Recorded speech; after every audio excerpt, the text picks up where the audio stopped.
दोस्तों, आधुनिक होने के चक्कर में इस सत्य को मत भूल जाना कि हम अपने मानव जीवन में जैसे कर्म करते हैं उनका वैसा ही फल हमें इस जीवन में भोगना पड़ता है।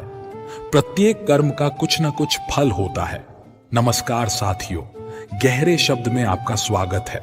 मित्रों, आज हम आपको सुनाएंगे एक बूढ़ी औरत और उसकी 3 बहुओं की कहानी जो अपने कर्मों की वजह से कुतिया बन गईं। आज की कहानी बड़ी ही ज्ञानवर्धक और मोटिवेशनल है। तो चलिए चलते हैं कहानी की तरफ। एक छोटे से गांव में एक बूढ़ी माँ रहती थी। उसकी 3 बहुएं और 3 बेटे थे। बूढ़ी माँ बहुत धार्मिक थी और हर दिन पूजा पाठ में समय बिताती थी। वो सुबह सुबह उठकर गंगा स्नान करने जाती और भगवान विष्णु और माता लक्ष्मी की पूजा करती थी।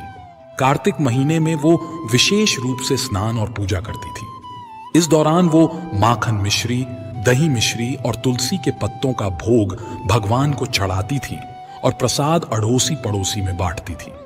गांव के लोग उसकी पूजा पाठ की बहुत इज्जत करते थे। बूढ़ी माँ का ये नियम था कि वो कार्तिक महीने के हर दिन गंगा स्नान करती और पूजा करती। कार्तिक पूर्णिमा के दिन वो विशेष रूप से गंगा स्नान के लिए जाती और भोग बनाकर भगवान को चढ़ाती। लेकिन उसकी 3 बहुओं को यह सब बिल्कुल पसंद नहीं था। वे अक्सर उसकी आस्था का मजाक उड़ाती और प्रसाद खाने से मना कर देती। वो कहती, इसमें तुलसी के पत्ते हैं, हम ये नहीं खा सकते, ये सब दिखावा है। ये सुनकर बूढ़ी माँ बहुत दुखी होती, लेकिन वो चुपचाप अपनी पूजा करती रहती।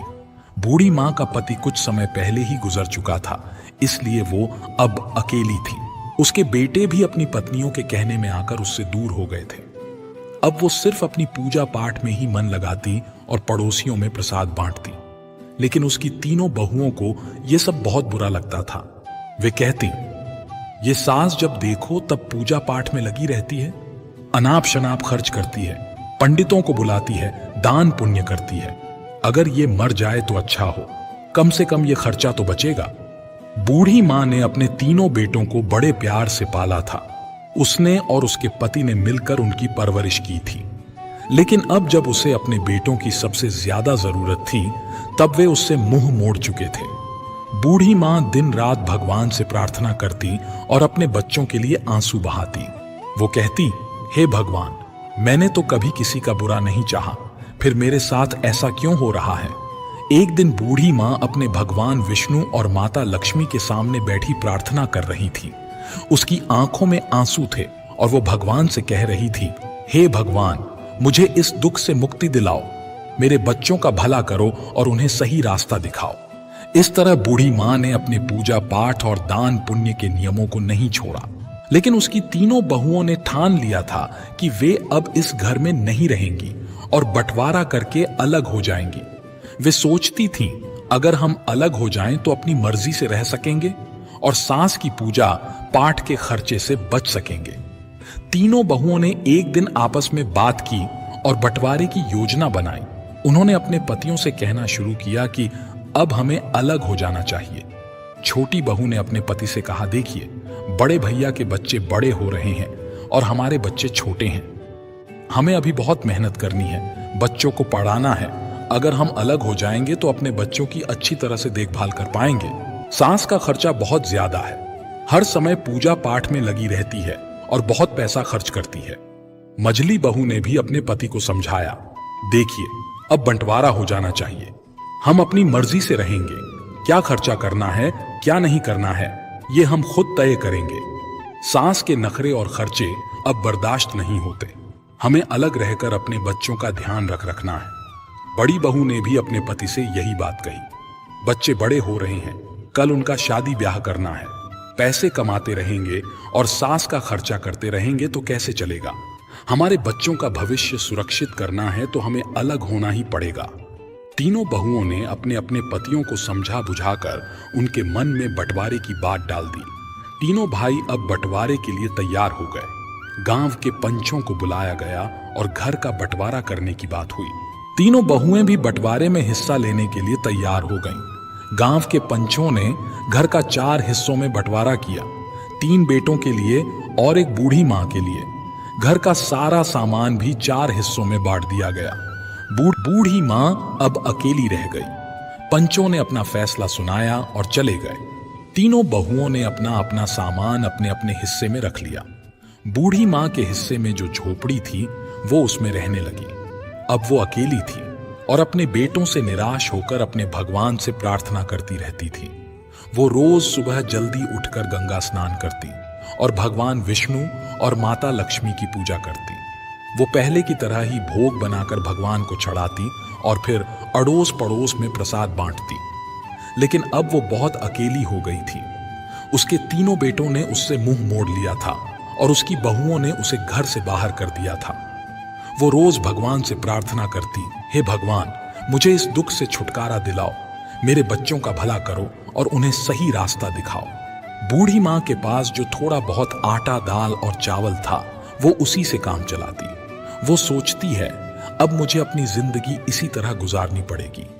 मेरे बच्चों ने तो मुझे छोड़ दिया है, लेकिन मैं भगवान की भक्ति नहीं छोड़ूंगी। उसकी भक्ति में कोई कमी नहीं आई।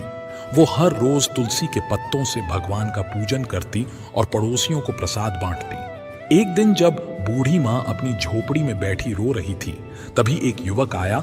उसने दरवाजा खटखटाया। बूढ़ी मां ने दरवाजा खोला और देखा कि एक 17-18 साल का हष्ट पुष्ट युवक खड़ा था। उसके चेहरे पर तेज झलक रहा था। उसने कहा, अम्मा, आप मुझे पहचानती नहीं, लेकिन मैं आपके मायके से आया हूं। मेरा नाम कृष्णा है। मेरे पिताजी ने मुझे आपकी मदद करने के लिए भेजा है। बूढ़ी मां ने आश्चर्य से पूछा, कृष्णा, तुम मेरे मायके से आए हो? मैंने तो तुम्हें कभी देखा नहीं। कृष्णा ने मुस्कुराते हुए कहा, हाँ अम्मा, मैं आपके भाई का पोता हूं। हमें खबर मिली कि आपके बेटों ने आपको घर से निकाल दिया है, इसीलिए मेरे पिताजी ने मुझे आपकी मदद करने के लिए भेजा है। बूढ़ी मां की आंखों में आंसू आ गए। उसने कृष्णा को अंदर बुलाया और उसे बैठने के लिए कहा। उसने पानी का गिलास और थोड़ा सा गुड़ दिया। कृष्णा ने पानी पिया और गुड़ खाया।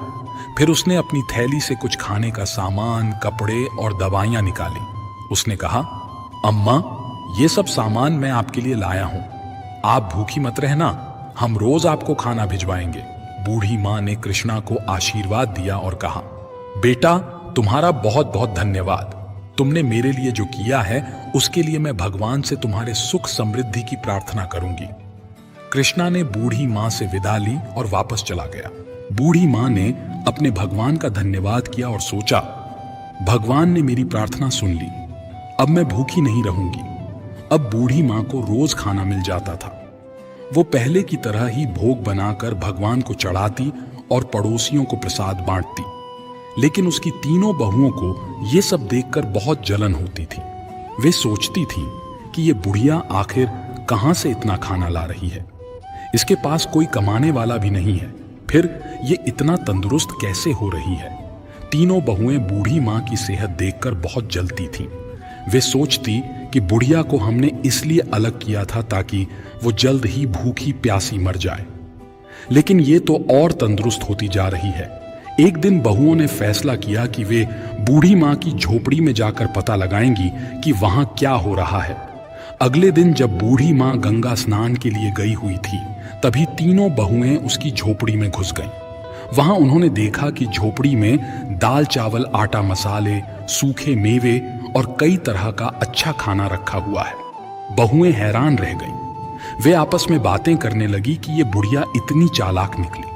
हमें लगता था कि ये भूखी प्यासी मर रही है, लेकिन यहां तो हर चीज का भंडार है। बड़ी बहू ने कहा, इसने जरूर हमारे घर से चोरी करके ये सब जमा किया है। हम काम में लगी रहती थी और ये चोरी चोरी अपना घर भरती रही।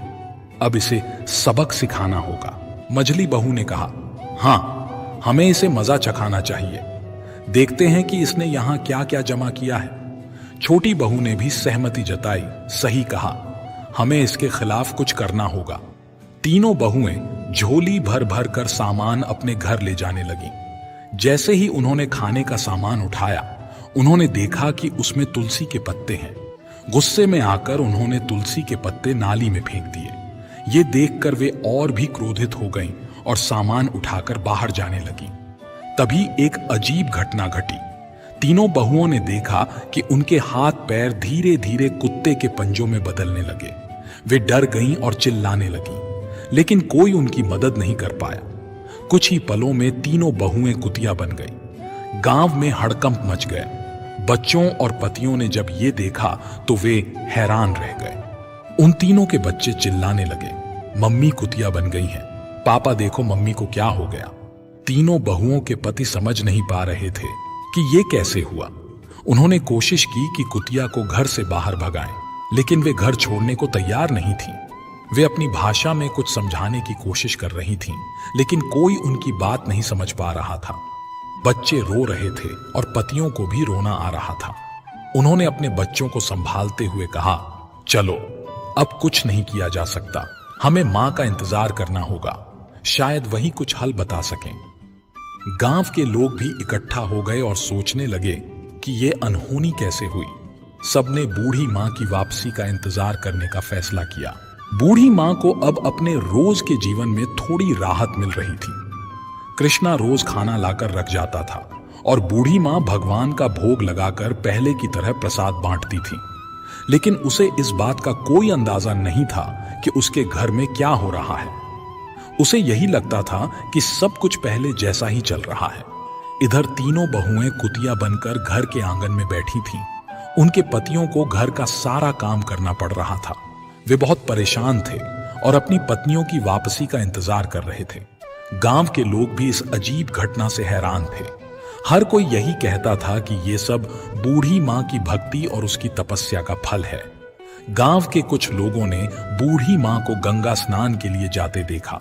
उन्होंने सोचा कि अब उसे सारी बात बतानी चाहिए। वे उसके पास गए और बोले, माई, तुम्हारे घर में कुछ अजीब हो रहा है, तुम्हारी तीनों बहुएं कुतिया बन गई हैं। बूढ़ी मां को यह सुनकर बहुत आश्चर्य हुआ। उसने सोचा कि यह कैसे संभव हो सकता है। उसने तुरंत गंगा स्नान किया और घर की ओर लौट पड़ी। उसके दिल में बहुत सारी आशंकाएं थीं। उसने भगवान से प्रार्थना की, हे भगवान, मेरे घर की रक्षा करना और मेरे बच्चों को सही रास्ता दिखाना। जब बूढ़ी मां घर पहुंची तो उसने देखा कि गांव के लोग उसके घर के सामने इकट्ठा थे। उसने पूछा, क्या हुआ, यहां इतनी भीड़ क्यों लगी है? गांव वालों ने उसे सारी घटना बताई। बूढ़ी मां ने अपने बेटों को बुलाया और पूछा, ये सब कैसे हुआ? तुम लोगों ने क्या किया? बेटों ने रोते हुए अपनी मां को सारी कहानी सुनाई। उन्होंने कहा, मां, हमसे बहुत बड़ी गलती हो गई। हमारी पत्नियों ने तुम्हारे सामान को नाली में फेंक दिया था और उसी समय वे कुतिया बन गई। अब हमें नहीं पता कि उन्हें कैसे ठीक करें। बूढ़ी मां ने अपने बेटों को दिलासा दिया और कहा, भगवान सब ठीक करेंगे, तुम लोग घबराओ मत। बूढ़ी मां ने अपने भगवान से प्रार्थना की और उनसे समाधान मांगा। उसने सोचा कि शायद किसी साधु बाबा के पास इसका समाधान हो सकता है। उसी समय एक साधु बाबा गांव में आए। बूढ़ी मां ने उन्हें अपने घर बुलाया और सारा हाल बताया। साधु बाबा ने ध्यान से सारी बातें सुनी और कहा, यह सब तुम्हारी भक्ति और तपस्या का फल है, लेकिन चिंता मत करो, इसका उपाय भी है। बूढ़ी मां ने पूछा, बाबा कृपया मुझे उपाय बताएं, मैं अपने बच्चों को इस हालत में नहीं देख सकती। साधु बाबा ने कहा, तुम्हें कार्तिक महीने में विशेष पूजा करनी होगी। तुम्हारे स्नान के पानी से तुम्हारी बहुओं को नहलाना होगा और ब्राह्मणों को भोजन कराकर उनके झूठे भोजन को बहुओं को खिलाना होगा। इससे वे अपने असली रूप में वापस आ जाएंगी। बूढ़ी मां ने साधु बाबा को धन्यवाद दिया और अपने बेटों को यह उपाय बताया। बेटों ने कहा, मां, हम तुम्हारी हर बात मानेंगे, हम इस उपाय को जरूर पूरा करेंगे।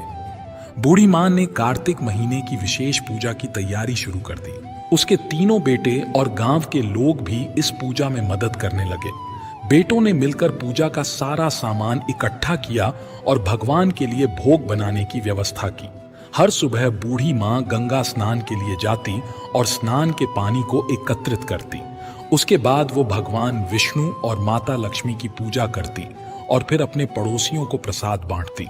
इस बीच तीनों बहुएं अभी भी कुतिया के रूप में घर के आंगन में बैठी रहती। उनके पतियों को घर का सारा काम करना पड़ता था। बच्चों को अपनी माताओं की बहुत याद आती थी और वे अक्सर रोते हुए अपनी दादी से कहते, दादी, माँ कब ठीक होंगी? हमें हमारी माँ वापस चाहिए। बूढ़ी माँ बच्चों को दिलासा देती और कहती, बेटा, भगवान सब ठीक करेंगे, तुम लोग धैर्य रखो और प्रार्थना कर। बच्चों को शांत करने के लिए वो उनसे कहानियां सुनाती और उनके साथ समय बिताती। बूढ़ी माँ ने पूजा के लिए 5 ब्राह्मणों को बुलवाया। बेटों ने भी अपनी ओर से 5-5 ब्राह्मणों को बुलाया। इस प्रकार कुल 21 ब्राह्मणों को बुलाया गया। ब्राह्मणों के लिए विशेष भोग तैयार किया गया।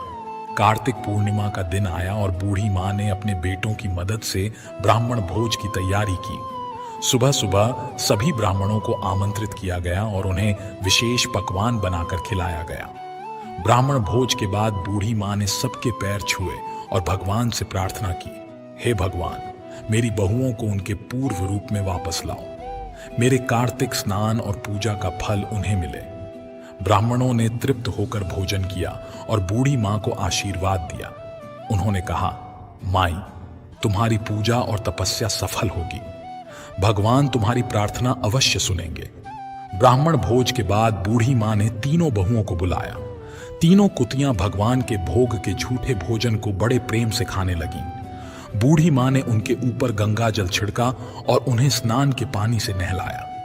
जैसे ही गंगा जल और स्नान का पानी बहुओं के ऊपर छिड़का गया, एक चमत्कार हुआ। धीरे धीरे तीनों बहुएं अपने असली रूप में वापस आने लगीं। उनके चेहरे पर पश्चाताप के आंसू थे और वे अपनी सास के पैरों में गिरकर रोने लगी। तीनों बहुएं कहने लगी, मां, हमें माफ कर दो। हमने तुम्हारे साथ बहुत बुरा किया। हमें हमारे कर्मों की सजा मिल गई। अब हम तुम्हें कभी कोई कष्ट नहीं देंगे और हमेशा तुम्हारी सेवा करेंगे। बूढ़ी मां ने उन्हें गले लगाया और कहा, बेटा, भगवान ने तुम्हें माफ कर दिया है। अब तुम लोग सच्चे दिल से भगवान की भक्ति करो और अपने कर्मों को सुधारो। तीनों बहुओं ने अपनी सास से वादा किया कि वे अब हर साल कार्तिक स्नान और पूजा करेंगी और कभी भी बूढ़ी मां का अपमान नहीं करेंगी। इस तरह पूरे परिवार ने मिलकर भगवान की पूजा की और प्रसाद बांटा। तीनों बहुओं के अपने असली रूप में वापस आने के बाद घर में एक नई ऊर्जा और शांति का माहौल बन गया। बूढ़ी मां की भक्ति और तपस्या ने पूरे परिवार को एक नया जीवन दिया था। अब सभी मिलकर भगवान की पूजा करते और कार्तिक स्नान की महिमा को समझाते थे। बूढ़ी मां ने अपने बेटों और बहुओं को सिखाया कि भक्ति और सेवा का महत्व क्या होता है। उसने कहा, देखो बेटा, भगवान की पूजा और सेवा से हमें सच्चा सुख और शांति मिलती है। हमें हमेशा सच्चे दिल से भक्ति करनी चाहिए और दूसरों की मदद करनी चाहिए। बड़ी बहू ने कहा, मां, हम अब समझ गए हैं कि भगवान की पूजा का क्या महत्व है। हम हर साल कार्तिक स्नान करेंगे और भक्ति से जीवन जिएंगे। मझली बहू ने भी अपनी मां से कहा, मां, हमें माफ कर दो। हमने तुम्हारे साथ बहुत गलत किया। अब हम तुम्हारी सेवा करेंगे और तुम्हारे साथ मिलकर भगवान की पूजा करेंगे। छोटी बहू ने भी अपनी मां से वादा किया, मां, अब हम सब मिलकर रहेंगे और कोई भी तुम्हें कभी तकलीफ नहीं देगा। हम हर साल कार्तिक स्नान और पूजा करेंगे। बूढ़ी मां बहुत खुश हुई और अपने बच्चों को आशीर्वाद दिया। अब घर में सब मिलजुल कर रहने लगे। अगले साल कार्तिक पूर्णिमा के दिन पूरे परिवार ने मिलकर विशेष पूजा का आयोजन किया। घर को सजाया गया और भगवान विष्णु और माता लक्ष्मी की विशेष आराधना की गई। तीनों बहुएं सुबह सुबह उठकर गंगा स्नान के लिए गईं और स्नान के बाद भगवान का भोग तैयार किया। बूढ़ी मां ने सभी को सिखाया कि कैसे तुलसी के पत्तों का उपयोग करना है और भगवान का भोग लगाना है। उसने कहा, तुलसी के पत्तों में दिव्य शक्ति होती है और भगवान को ये बहुत प्रिय है। हमें सच्चे मन से पूजा करनी चाहिए और भगवान का भोग लगाना चाहिए। तीनों बहुओं ने पूरी श्रद्धा के साथ पूजा की और भगवान का भोग लगाया। उसके बाद सभी ने मिलकर प्रसाद बांटा और गांव के लोगों को भी बुलाया। गांव के लोग भी बूढ़ी मां की भक्ति और तपस्या की तारीफ करने लगे। भगवान की कृपा से अब परिवार में सुख और समृद्धि आने लगी। तीनों भाइयों का व्यापार अच्छा चलने लगा और घर में खुशियों का माहौल बन गया। अब तीनों बहुएं भी अपनी सास की सेवा में लगी रहती और हर काम में उनकी मदद करती। तीनों भाइयों ने भी अपनी मां से वादा किया कि वे अब कभी भी उसे अकेला नहीं छोड़ेंगे और हमेशा उसकी सेवा करेंगे। वे सब मिलकर हर त्योहार और विशेष अवसरों पर भगवान की पूजा करते और प्रसाद बांटते। बूढ़ी मां का जीवन अब पूरी तरह से बदल चुका था। उसकी भक्ति और तपस्या ने पूरे परिवार को एक नई दिशा दी थी। अब सब मिलकर भगवान की आराधना करते और जीवन में सुख शांति पाते। इस कहानी से हमें यह सीखने को मिलता है कि भक्ति सेवा